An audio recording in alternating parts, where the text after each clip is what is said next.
Good evening, everybody. Appreciate you guys coming out. Our team got some good work in. Proud of the way we were able to kind of handle the transition, which really was yesterday right into today.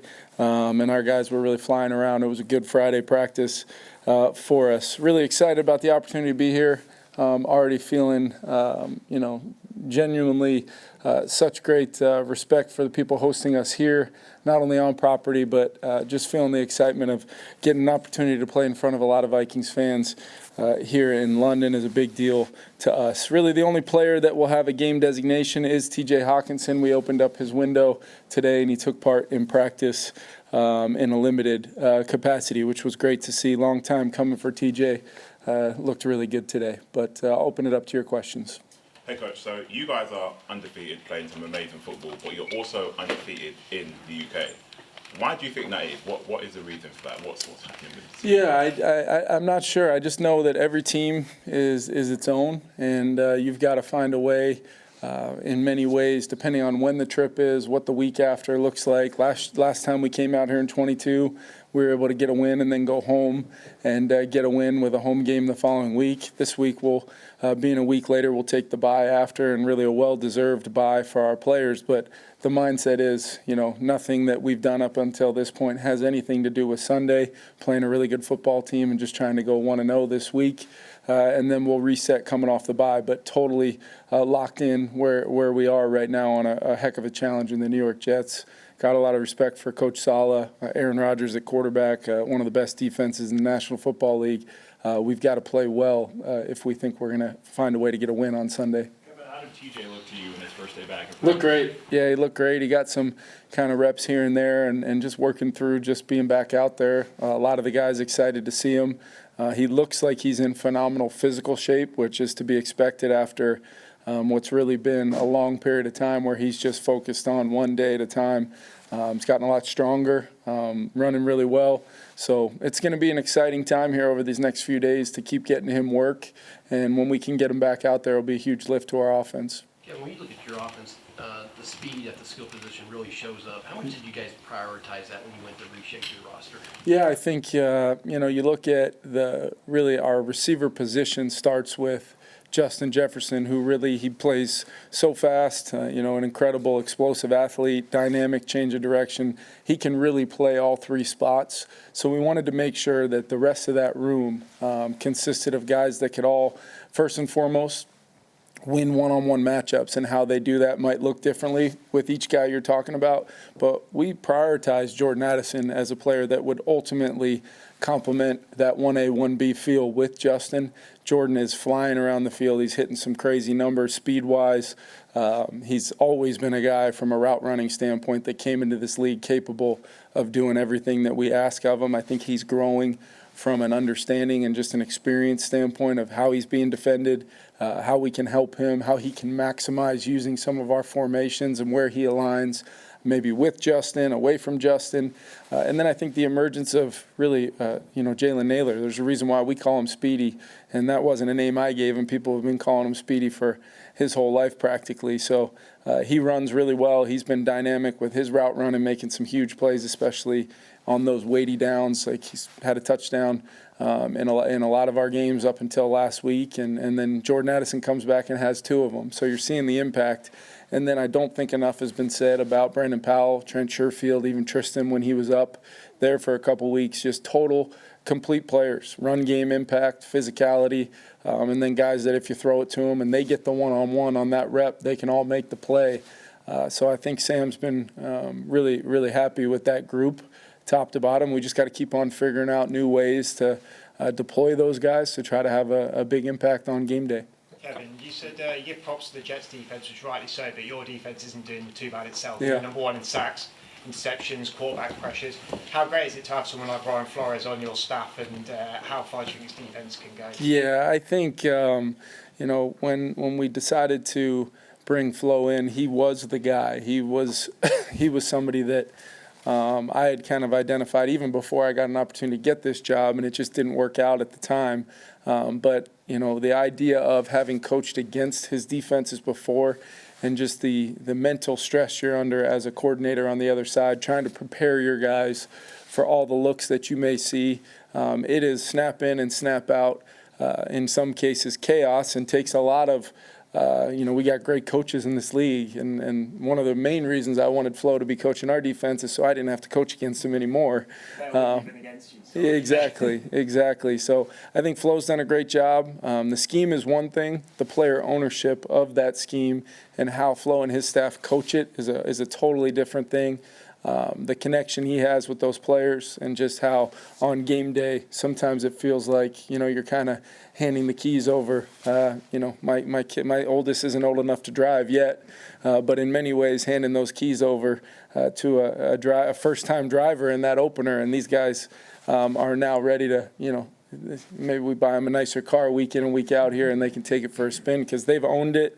They've been incredibly aware of the things offenses are trying to do, and I think that's the year 1 to year 2 jump, but then also the fit of all these new players that Kwesi and his staff, working in conjunction with Flo and myself, really identified to have an immediate impact, and it's shown up. Still incredibly early. We still got to go do it on a week in and week out basis, playing one of the best quarterbacks to ever do it this week, so it's going to be a challenge for sure. Coach, can you talk about just how well Sam Darnold has been integrated into this offense? Because everything is just clicking on all cylinders. Yeah, I just think Sam deserves so much credit. This offense, the way it's been built, not only just in the pass game with how we try to activate all of our eligibles based around where Justin Jefferson is in the formation, always trying to make sure that he's featured, even if there's 3 defenders on him.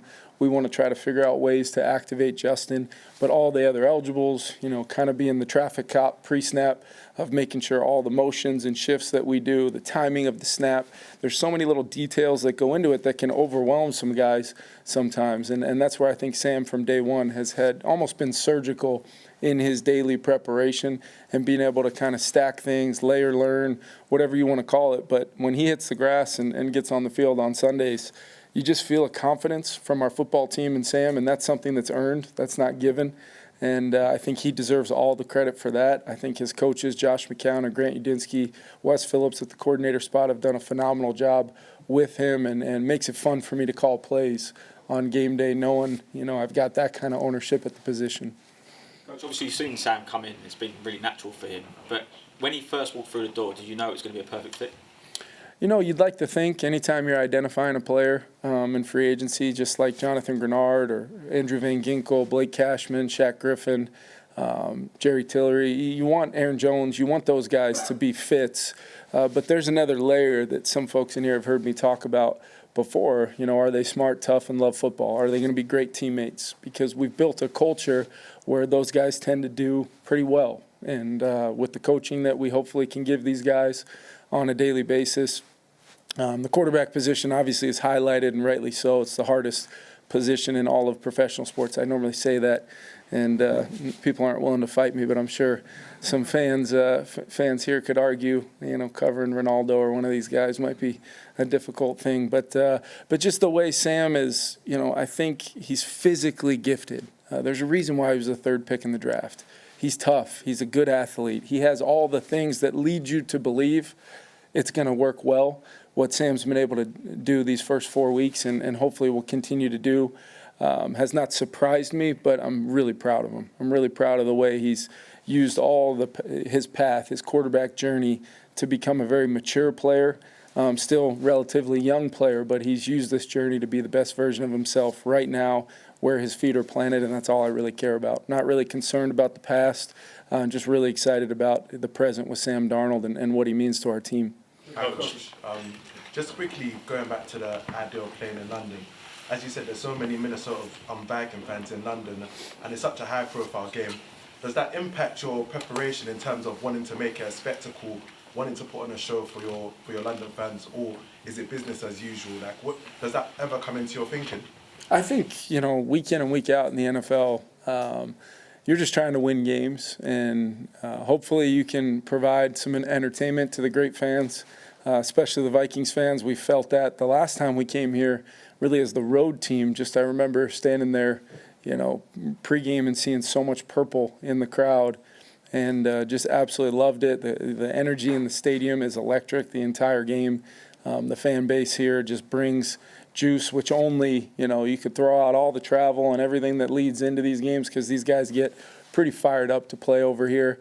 And we want to put on a good show. We just want to play good football in all three phases. It's what our team's been able to do for the better part of this whole season, and it's just been about our preparation.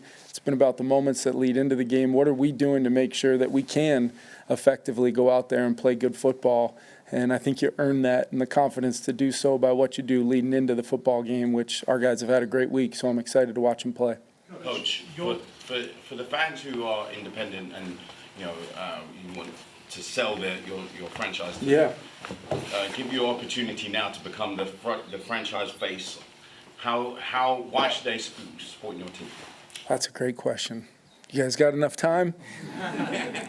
Well, I am certainly not the face of the franchise. We happen to have the best receiver walking the planet on our team as a great starting point. Electric, best at what he does in the world, an entertainer, loves when the lights are on. He's always at his best. But we have a lot of guys on this team. We've talked about Sam Darnold, bringing in Aaron Jones from the Green Bay Packers, who I know has played over here before and made a huge impact. He's made a huge impact on our team, made us even more dynamic offensively. Jordan Addison, Jalen Naylor, we've got a whole bunch of players that can show you what this game is all about every time they touch the ball. And then defensively, led by Brian Flores, it's going to be exciting. You're going to see a lot of guys up around the line of scrimmage. Don't know whether it's coming or going most times. I don't either. So fans at home and fans watching the game here, it's exciting for a reason because at any point in time things can kind of hit the fan a little bit, and that's how we like to play. Organized chaos, we like to call it. And then just I think in general, any team sport, really any entity of a group of people trying to accomplish a goal, I believe culture it does matter. I believe people that are come together to do something greater than just for themselves. They do it for each other. I think people relate to that, and I think fans of all sport, no matter what you grew up watching, loving, I think our game provides you a way of doing that, but I'd like to think our guys really take a lot of pride in what exists in that locker room. I know I do, watching them go to work every day. So special group. I'm really excited for the opportunity to come play and would love to have as many of those independent fans wear some purple on Sunday as possible. Coach, you spoke about fans. Here in London, how do you feel about the NFL gaining more international fans? Yeah, I love it. I just think, look, I grew up loving this game. Everything about it. It really has defined who I am as a person, being around such a unique, dynamic team sport where you can accomplish nothing without the other 10 guys in the huddle doing their job, without the other phases of the team, playing complementary football. There's really nothing like it as far as just a game that requires such physical commitment and sacrifice, but yet the mental aspect of each and every play, each and every situation of games, ultimately, a million little things that determine a winner during that 3.5-hour game is what makes this game so special. It's why our games are close week in and week out. It's very competitive. Our rules are set up that, really every single training camp, every fan base should feel like we've got a chance this year to do something special. And then the best part is we roll it out 17 times and see what happens from there. So I think hopefully we continue to get more and more opportunities worldwide, but I know just how special this area of the world is, and just the London games have been such a phenomenal thing for our league, and we hope to continue to grow not only the fan base, but just continue to grow opportunities to come over here. A few more questions. Josh Metellus is available back there if anybody needs Josh. Last few for Coach. Kevin, obviously the big story around this game is that Sam Darnold was at the Jets, but of course you were at the Jets as well under Rex Ryan. You played with Antonio Cromartie, Antonio Holmes, Darrell Revis, Mark Sanchez, and Damon Thompson when you were there. Do you often reflect on your career at times and use it as an advantage as a head coach, whether that be dealing with, because there's some personalities in that list, dealing with them personalities, dealing with different organisations, how that made you grow as a coach? Great teammates. You just mentioned all those guys. Look, why I ultimately, wanted to get into coaching Well, there was really two reasons. When you're a player and you have enough people tell you that maybe you should think about being a coach, they're telling you something. It's pleasant for them to say that to you, but they're also telling you you're probably not good enough to play. But at the same time, I just talked about my love of this game and from being loving this game from being a very, very little boy. I just can tell you that this game means everything to me, what it's done for my family and I, and what it's done, just the relationships forged through such a unique, special game that football is. But yeah, I constantly, whether it's my time in New York, which I really, really enjoyed, it's a phenomenal organization, great ownership, great fan base, but also New England and just the journey that I was on. The ultimate reason why I feel so strongly about getting an opportunity to be a head coach in this league is I get a chance to have an impact on players and do things for players, build something that they can be proud of, that they love being a part of. And I do believe, when you win and do it that way, it makes it that much more gratifying to win football games and know that you're doing it the right way every single day, and that these players love one another and they love being Minnesota Vikings. Last one, we've got Aaron Jones and Josh Metellus outside. So you're 4-0 now. That obviously brings with it a lot of momentum. You've carried a lot of momentum through those 4 games.